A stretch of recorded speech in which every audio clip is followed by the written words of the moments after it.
mga kalangga ko dyan, welcome back to my video. Matagal din tayong hindi nakapag-upload sa ating gawain na pagluto-luto. Ngayon, andito na naman uli ang inyong kabady. Magluluto tayo ng broccoli. Mayroon tayong broccoli dito. Lalagyan natin siya ng malamig na tubig para kakayurin natin siya mamaya, mga kalangga ko dyan. At ito ay napaka-healthy na pagkain, diba? Broccoli. Ito yung mga ingredients natin. Okay, may 3 itlog tayo, may capsicum, may carrots, okay, may sibuyas, okay, at may 2 ulo ng bawang tayo. At mayroon tayong cooking cream. Kukuha lang tayo dito ng 200 ml. At mayroon tayong dry basil, black pepper, at asin. At ito, 100 grams na cheese parmesan. Kaya, ibababad lang natin to siya ng 10 minutes. Okay? Saka natin kayurin natin dito siya. Okay? Kaya abangan natin ang susunod, mga kalangga ko dyan. Ito na, mga kalangga ko dyan. Tatanggalin na natin mula dito sa tubig na malamig. Saka natin siya kakayurin.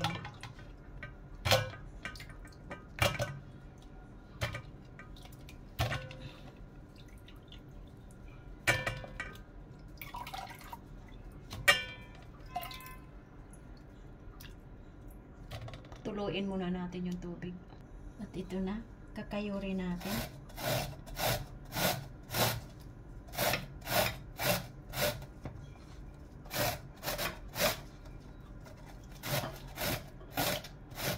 Ganun lang siya, mga kalangga ko dyan.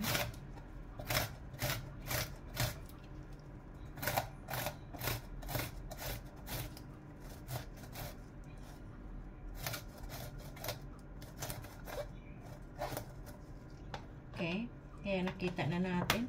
Dito na siya, oh. Ganito lang, tuloy lang siya ng sa kakasrid. Okay. Ubusin natin to, saka natin siya. Saka natin gawin yung susunod na paraan. Ito na siya, mga kalangga ko dyan. Inilipat ko na siya dito sa transparent na bowl para makita ninyo kung gaano kadami ang natin. Kaya ito na siya. Okay. Ready na yan. At ngayon nagayat na ako ng carrots. At tatapusin ko na lang yung capsicum sa pagagayat at yung at yung sibuyas, mga kalangga ko dyan. Ito na siya, nilagyan natin ng butter. Parang anuhin natin yung sibuyas na magiging translucent lang, mga kalangga ko dyan. Lagyan natin ng konti.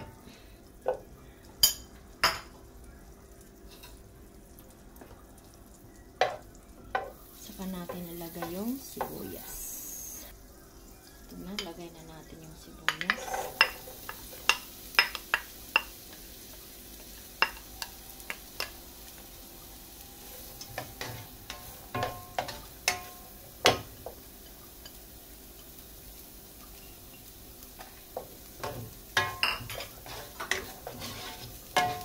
Tayo na natin na maging translucent.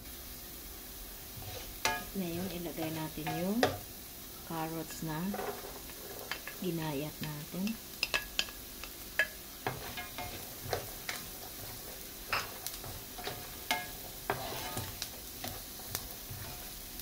Luin lang natin. Hayaan natin ng ilang minuto. Okay, mga kalangga ko dyan. Yung apoy ay dahan-dahan lang. Alalay lang, kumbaga. At ilagay na natin yung capsicum natin. na ginayat. O, diba pula, yellow, at saka ano, puti. Tapos may green pa mamaya yung ano, yung broccoli.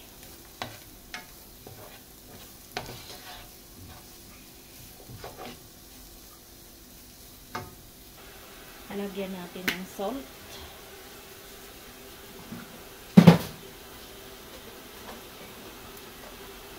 Black pepper.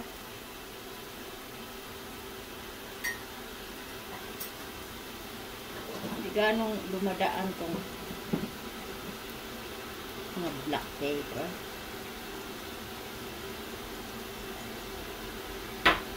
Haluin lang natin.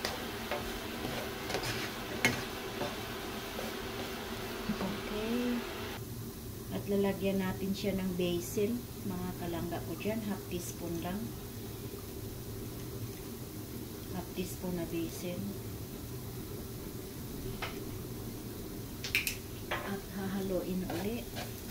Yung apoy dito ay dandahan lang talaga. Alalay lang.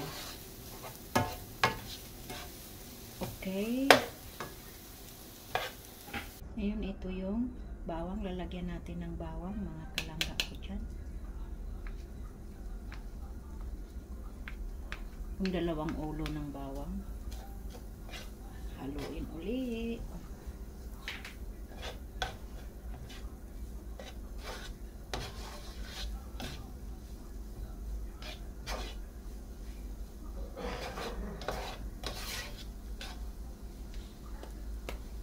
Tatakpan natin siya. Lulutuin lang natin ng mga 10 minutes, mga kalangga ko dyan. Okay. Tatakpan natin siya.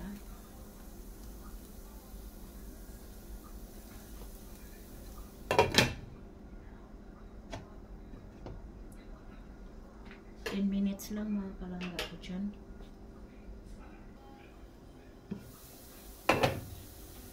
Tama na siya, mga kalangga ko dyan. Kaya patayin na natin.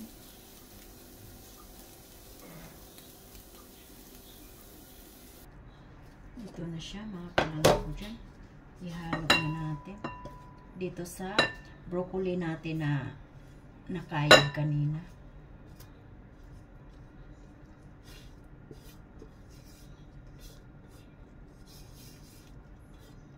Lagi talagang ano natin yung spatula.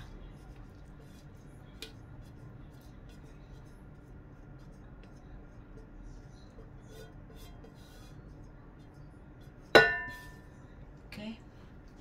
Saluin natin siya, mga kalangga ko dyan. Haluin natin ng haluin.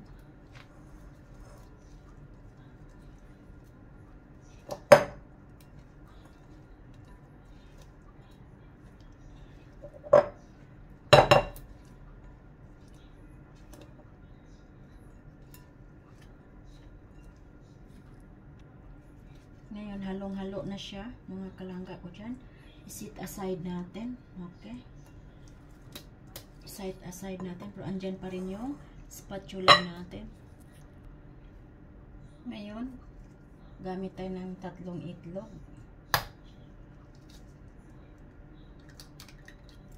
Okay.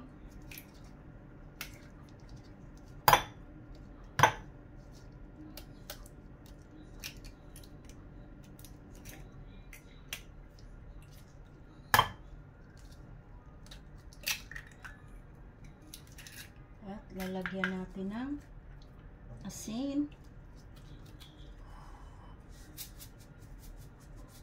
Okay. At black pepper. Saka natin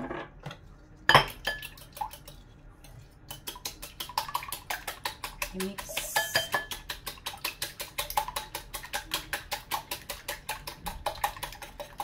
Mix natin ang i-mix. Okay. Na-mix na siya. Ngayon kuha tayo ng cooking cream. Cream siya, mga 200 grams lang, 200 ml. Okay. Shake muna natin.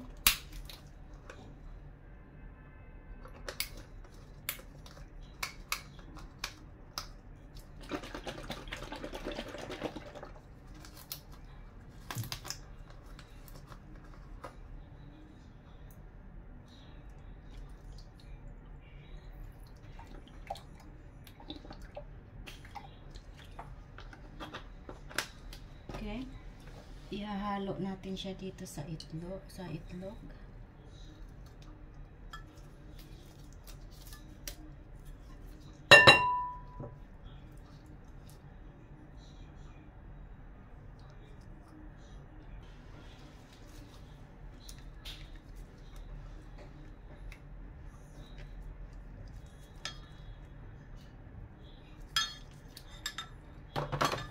Halo natin.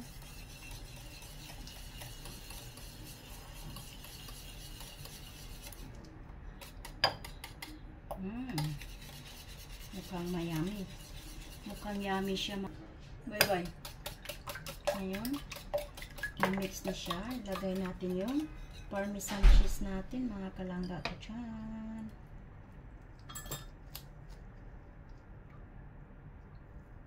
$100 gram yung ano natin, parmesan cheese. Okay.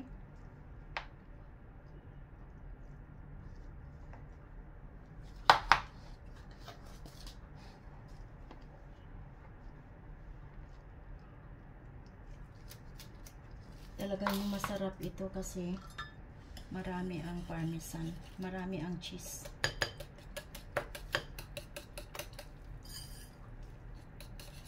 I-mix natin siya ng i-mix.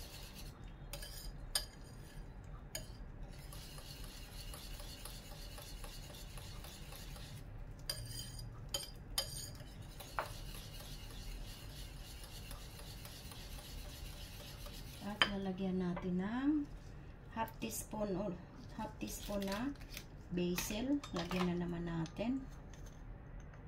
Okay.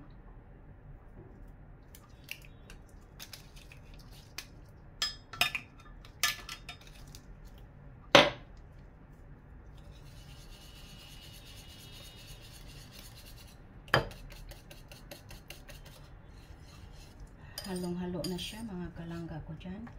Kaya i-mix na natin siya dito sa ano natin na broccoli.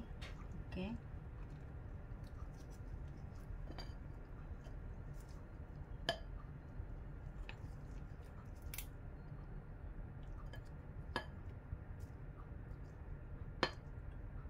Okay. Haluin natin.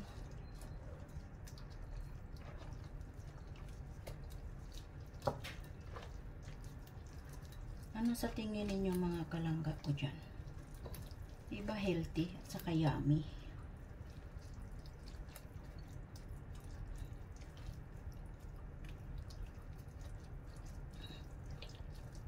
Haluin natin hanggang makut lahat.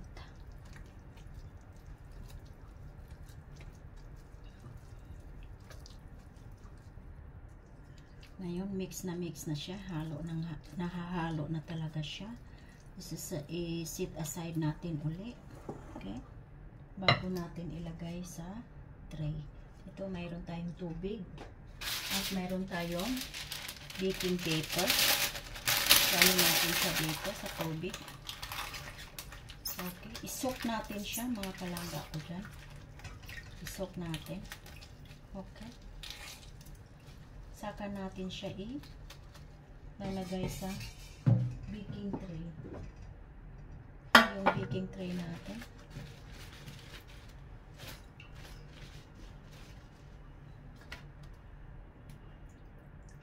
Okay.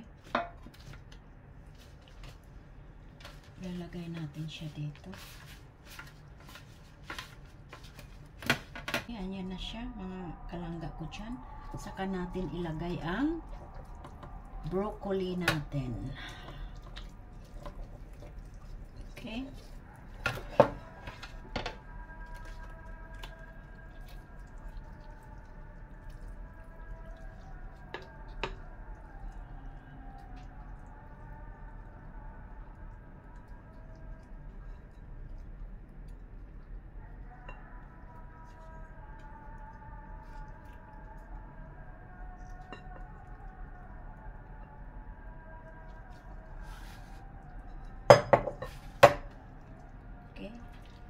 spread natin siya. Yung ceramic sana ang ano ko lalagyan, kaso mukhang malaki siya dito sa ano ko, kaya ito na lang tipal ang ginamit ko.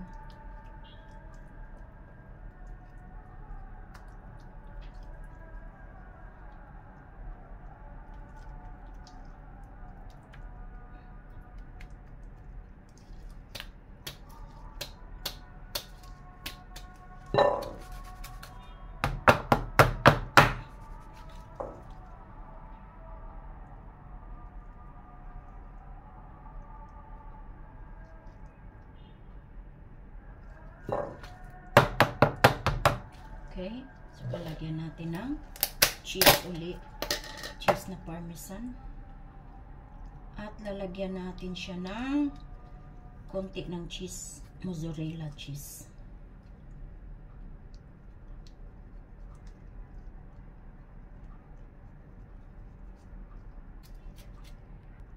Okay, ito na yung mozzarella cheese. Lalagyan natin. Kasi pinapalagyan niya, sabi niya lagyan ko daw. Kaya lalagyan natin. Order niya to, lagyan ng mozzarella cheese. Kaya nakalangga ko dyan. May mozzarella cheese na sa lahat ng sulok ng tray ko. Kaya ilalagay na natin siya sa oven, mga kalangga ko dyan. Okay. Antayin natin kung kailan siya magluto. Hi mga kalangga ko dyan. Andyan na siya. Oh, luto na. Yung broccoli with parmesan cheese and cream. Diba? Yummy na siya. Palamigin lang natin ng konti mga kalangga ko dyan. Okay? Para naman natin siyang mahiwa. Yako, yummy. Mga kalangga ko dyan, tinanggal na natin siya. Okay. Ngayon lang natin yung baking paper. Okay. Tanggalin natin. Wow. Hindi pa. Mukhang masarap siya. Yummy. Ayan. Maghiwa tayo mga kalangga ko dyan. At titikman natin.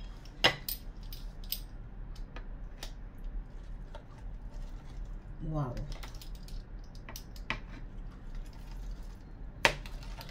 Wow.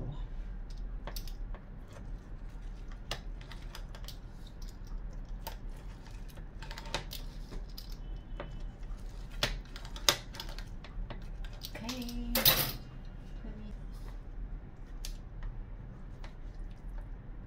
Wow. Ayan na siya. Andyan na siya mga kalangga ko dyan. Titikman natin.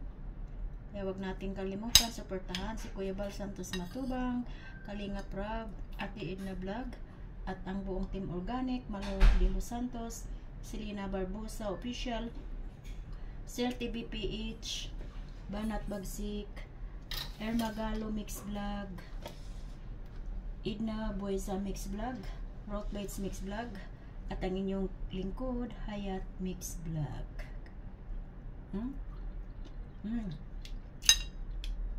Sarap. Kaya hanggang dito na lang mga kalangga ko dyan. See you in next video. Bye bye. And God bless ating lahat. Diyos ko po, ang sarap.